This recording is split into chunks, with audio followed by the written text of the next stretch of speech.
Hi, and welcome to the seventh Muse of the Introvert Biz Growth podcast, the show where I talk to introverts who grow their business and make a difference. I'm Sarah Santacroce, your host as always, and if you're new here, then I wanted to let you know that this is not the usual format of my regular episodes. I post a new show every other Friday, and it's always a conversation with a fellow introverted entrepreneur who uses his or her introverted superpowers to make a difference. These shows are edited by Tim, my professional podcast editor, who also creates amazing show notes pages. But today's episode is a Muse, unedited raw content, no intro music, no bells and whistles. I share these muses to make you think, to inspire you, to break the rules, and to eventually invite you to the gentle business revolution when it's ready. Today's muse is a bit different again because it's a conversation with Farnoosh Brock, business coach and author of several books, the most recent one with the title The Serving Mindset, Stop Selling and Grow Your Business. Farnoosh contacted me to ask if she could come on the podcast and talk about the book, which she thought would be a great fit for introverts, which I agree, it is. However, she said, I'm not an introvert, I'm an extrovert. And so I said, well, why don't you come on one of the Muse episodes? Because the regular episodes I really want to reserve to introverted entrepreneurs. And so that's what we did. And I'm going to share this conversation with you in a minute. I just want to give you some context also. Maybe if you follow any of my LinkedIn work, you know that I've changed the term social selling to social serving because we really don't sell on social, we serve. So the day I decided to quit selling and start serving instead was such a relief and a revelation. I felt so free all of a sudden, not having that, that thought in the back of my mind, gotta sell. So I think it's really powerful. So selling and pricing is one of the P's in my anxiety-free marketing program, are obviously big topics for introverts. We just don't like selling. It feels sleazy and pushy to us. And if that's how you feel as well, I think you'll get a lot out of today's conversation with Farnoosh. So without further ado, here's my conversation with Farnoosh. Hi, Farnoosh. How are you today? Hi, Sarah. I am good. So glad to be speaking to you today. Yes, me too. I was so excited when you reached out to me about your book. I'm like, oh, somebody gets it. How great that you're writing this book. So as I kind of said in the intro, kind of an introduction to, selling with integrity, because what I'm doing on the podcast, I have kind of a series of short muses where I talk about marketing with integrity. And who says marketing, the next step is selling. And so that's why I'm so excited to speak to you about selling with integrity. And then, when you sent me the book, I'm like, oh yeah, that's exactly. And we then realized we're doing quite a few things, in a similar way, because on my LinkedIn business, I call it, instead of social selling, I call it social serving. Yes. And then the title of your book is The Serving Mindset. So tell us all about your book. Yes. So I'm so glad that the topic resonates with you because when I started my business a few years ago, I had a lot of inner conflict about selling, the traditional approach to selling. And so I am lucky that I stumbled on people who were approaching it from this serving mindset, from a place of genuine service for the people that we are supposed to help without our self-serving agenda to sell. And yet, with a way that we are still able to operate in business, we are still able to have clients and have profit. And so I was very skeptical at first, but I started to change my approach and my mindset first, and I was able to get a lot of good results. So I got more and more curious because it's fascinating to me that you can feel good about the whole process and attract high-paying clients who are happy to work with you. Whereas before, I was struggling, excuse me, to sell, which was the problem, to very much the wrong clients and at very underpriced packages and programs. So it changed my whole perspective. I can go into whichever direction you like, but in a summary, the book is for those of us who want to operate in their businesses without compromising their values of integrity, honesty. I am here to help. I am here to make a difference. And the selling piece can be aligned to those values. So I talk about how we can align them with the right mindset and then the right actions. Right. I love everything you just said. And kind of one word that stood out is this underpricing, or I refer to it as underselling, because I think a lot of my audience, as you know, they're all introverts, and a lot of us, to us, serving comes naturally, right? That's what we do. We listen and then we, kind of empathize and we serve. Yes. So that's not really something that we have to be told. However, what I just, I'm sharing an email series where I write about my underselling burnout or overgiving burnout. Yes. Because it comes so naturally to us to give and undersell. It comes to a point where you're like, yeah, but this is not working for me either, because I'm giving, and then I'm frustrated because I'm not getting back. So you clearly understood that there's this gap between giving and still, selling and really running a business. So how did you approach this? What's missing? Where's the gap? Yes. So I would like to make a few distinctions there, because you're absolutely right. We don't need to teach many of us, especially the introverted entrepreneur, and those are a lot of my clients, how to serve. It comes naturally. It is why you went into business for yourself. Right. But I think what was missing, both for me when I went into this overgiving mode, if you will, or for others, is that we need a framework. And the framework is where you are still giving, but you are doing it while you're still honoring your own boundaries for energy, for time, for sharing expertise. And that's where I think everything changes. So if you had absolute assurance that you could give 2 hours of your time to a qualified prospect, and a prospect is someone who's interested in your services.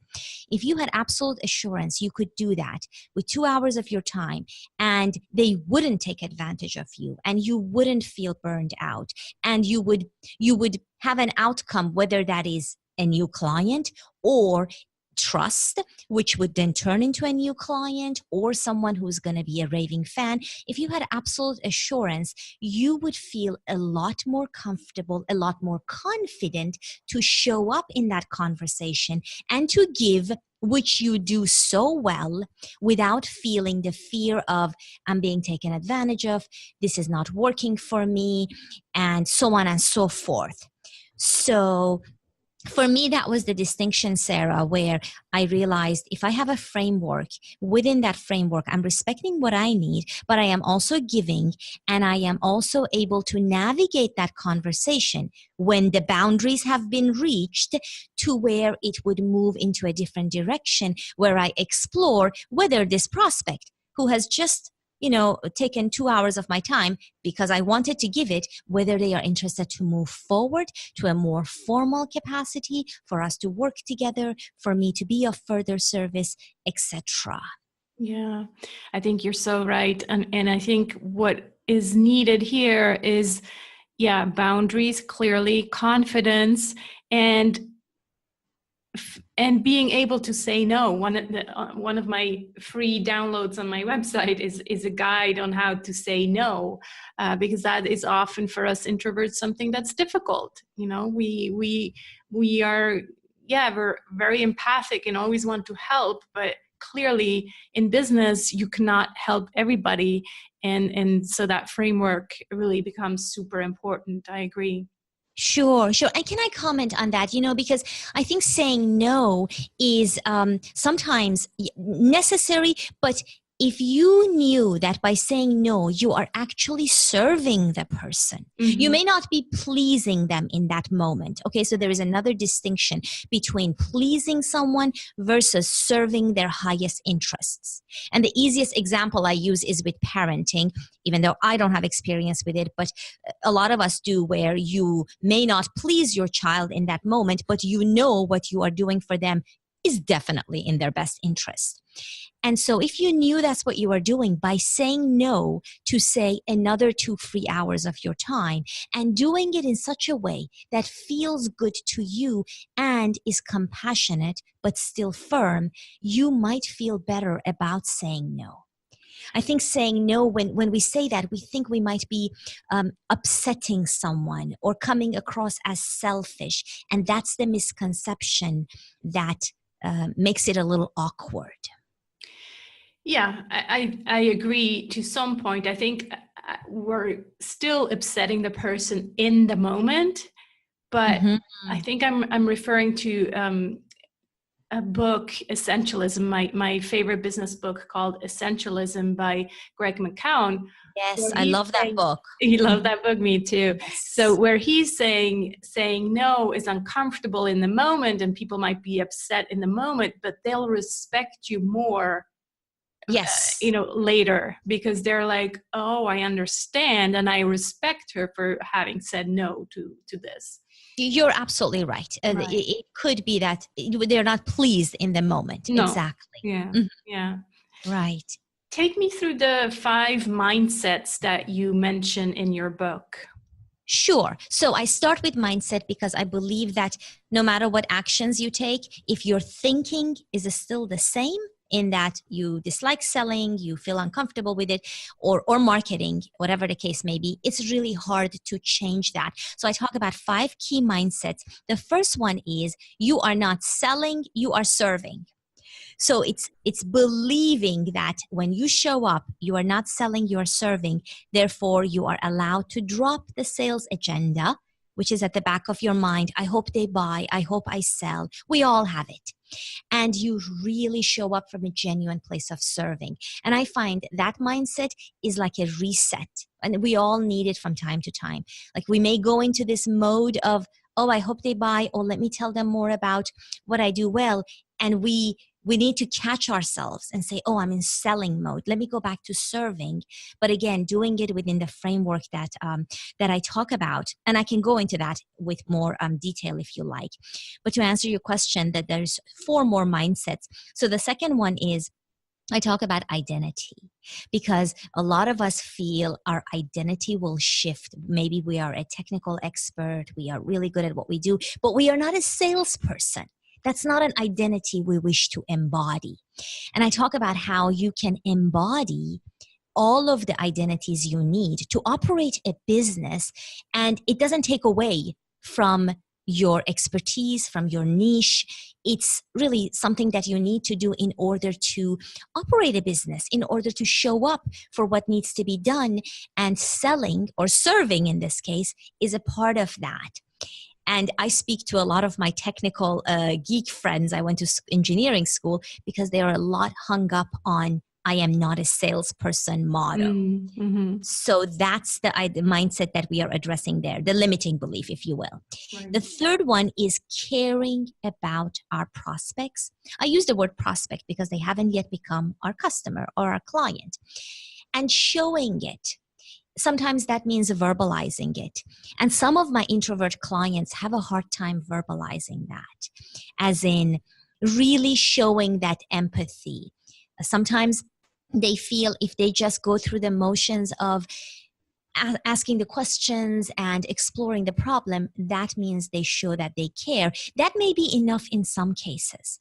But I feel that when you really make sure your prospect understands you care about them, then things shift. You build a deeper level of trust. And sometimes you need to verbalize that. And I talk about examples of how you can do that in a way that feels comfortable and not fake, to be honest. But That's a good also, one. Yeah, not right? fake, because that to us introverts is like, oh, I don't want to sound fake, right? That's really, Right. But if you ask if you don't care, don't say it. yeah, But when somebody comes to you, you have to care in order to move forward for them to become your client. And if you do, it's to everybody's benefit to hear that and to say it in such a way that they understand it, because they may need to really understand that. I need to understand that as a client when I want to hire someone. So it's let me ask you understanding this. different. Yes, go ahead. Sorry to interrupt. Let That's me ask okay. you this about caring. Um, Sometimes I care so much that I will tell the client, look, I just don't think this is the right thing for you. And, Right. this happens quite often because I'm now trying to work with a kind of a high level client. And so I tell them, look, you're just not there yet. Your website is not there, or I don't think you have your packages ready, or, all these things. And the prospects are always very happy, of course, that I honestly tell them. Sure. But to me, in the short term, that means, well, I didn't close that sale, right? But Yes, and the way I like to look at it, Sarah, is if you were serving them in that moment, which you absolutely were, you may not have an immediate reward of a closed client, but you have invested in the future. And I have so many examples of how people have come back later and invested so much more when they were ready to work with me, or they have referred someone, or they have written a testimonial, or they have, connections have happened. So you serving that person at that moment, that's my firm principle, that it will pay off. yeah, As that's how I opposed, look at it too. Mm-hmm. right. So very good. Yes, being able to turn. I think that's actually the true test. If you can say no to a potential client because you are not the right person to serve them in a professional capacity at that time, you are definitely serving. Right. And at the same time, if you feel you really can help them, say it. Right. Say it. Be confident to really express that. Don't let them figure it out. Express that as well. So it goes both ways. Mm-hmm. Right. Did you want me to go through the rest of the mindsets? Mindset number 4, right? We're at? Yes. We're on mindset number 4, and that is charging appropriately for our services. Mm-hmm. And this was one of the most fascinating journeys I took when I was playing with the pricing, and I call it investment. Right now, I am firmly confident that if someone comes to work with me and we go through the whole process and it's a good fit for both of us, it's an investment. It is not a cost or an expense or a price. So I never use those words because nobody wants those extra things in their business. They want to invest. And we have to be able to speak to that investment. How is it an investment? What is the return on that investment for your prospect? What are the outcomes you are helping them accomplish? And as you begin to understand that about yourself, you realize whether you are even charging appropriately and whether there is room to grow so that you reach the level where your the investment level of working with you matches the value that you create in someone's business, career, life. Right. So, and that's where, I go into so much where it's about, talks about shame around receiving money, our sense of self-worth. People won't pay for this. Our decision that somebody won't pay for something, which is always false. You will be surprised how people are willing to pay for what if you just continue to serve in the framework that I teach in this book, or that you might offend them with high prices. So I address a lot of limiting beliefs and how we can overcome them in this mindset. There's definitely a lot of stuff in there, right? Yes. Yeah. limiting There beliefs is. around money. Number one thing, not just for Right. introverts. I have to say here, not just for introverts, of course. No. And you know what? It takes some time for us to really wrap our mind around that. But here is the thing. If you are not convinced that you are worth your current prices, much less the prices you might want to increase to, then you cannot make anyone feel good about it. Right? People want to have absolute confidence that you know what you're doing and you know what you're charging. So any doubt in that area would naturally sabotage you and them. Yeah. So the money mindset is huge here. Mm-hmm. And then the last one is addressing voiced and unvoiced objections in the process. So this is where, just really briefly, it's basically when your prospect says, you know, Sarah, I love what I'm hearing. I'd love to work with you, but anything that follows that but, which is between you and a yes, is an objection. If they say what that is, they are voicing it. If you don't hear anything and yet you hang up and you never hear from them, they had unvoiced objections.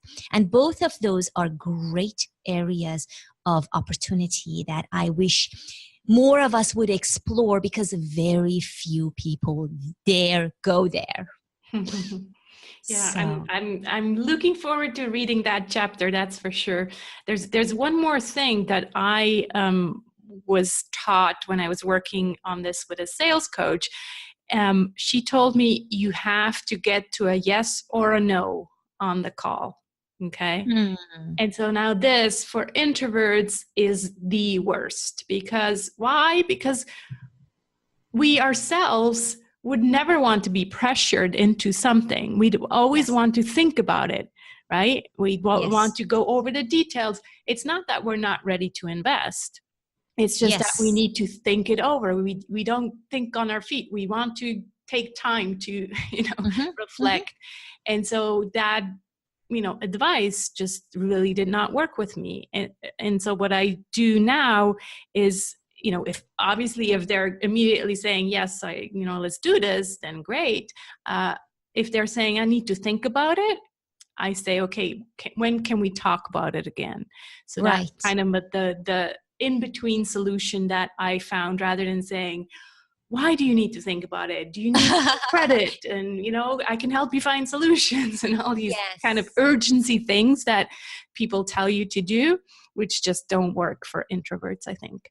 No. And I mean, with all respect to your sales coach, and it may work with some personalities, I think that pressuring someone to buy is just not serving them. However, I do agree that we need to come to some agreement.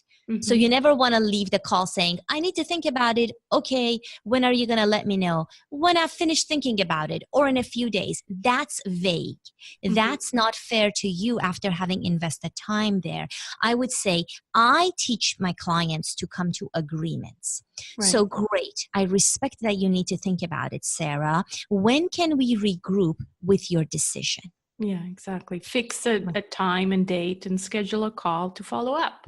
Absolutely, because you respect their time as well as they hopefully respect yours, and you want to make sure to help them, whether it's the right decision for them, whether it's a yes or a no, to come to a decision. And I think if you have that clear communication, even and especially when it's a no, you might be surprised at how that person will come back to you, because you continued to serve them. And helping people arrive at decisions about investments is actually a great service, because most of us don't know what we're doing. So take the no, or if someone is a no, as an opportunity to walk yourself through that process and continue to serve them, and watch how the relationship you build, because you're helping them arrive at a decision that's right for them, how that will pay off down the road. Yeah. Wonderful. Wow. We can't wait until this book is out. Or is it out now in the meantime? Yes, it's already out. Oh, it's November out. 6th. Oh, wonderful. Yes, ma'am. It came out November 6th, so it is out on Amazon, Barnes& and Noble, and all major bookstores. In the US, I know that you're in Switzerland. I hope that they start carrying it in other countries as well, but definitely on Amazon. Wonderful. Okay, so make sure you check out The Serving Mindset. And is it also available on your site, or just mention your site anyway? Mm-hmm. Yes, if you go to farnooshbrock.com/book, I have information about all the places you can get it. So that should be helpful. Wonderful. Well, thank you so much for serving my audience with your book. Really my pleasure. And let's stay in touch, Farnoosh, okay? My pleasure. Thank you, Sarah. Wonderful. Thank you so much. Thanks so much for listening to this Muse. After the conversation with Farnoosh, I immediately downloaded her book on Amazon and read it entirely and can only recommend it. I really found a lot of stuff in there to highlight, and I will refer to it a lot in my new program, Anxiety Free Marketing. You can find out more about Farnoosh on her website at farnooshbrock.com. and order her book directly on Amazon as well. It's called The Serving Mindset. And don't miss the deadline to be part of the co-creation for the Anxiety Free Marketing Program, which starts on January 3rd. All the details can be found at sarahsantacroce.com/anxiety free marketing. Now, all that's left is for me to wish you and your dear ones a very Merry Christmas and a Happy New Year. The podcast will take a short break over the holidays and we'll be back on January 11th with the first episode in 2019. Happy holidays and see you soon. Take care.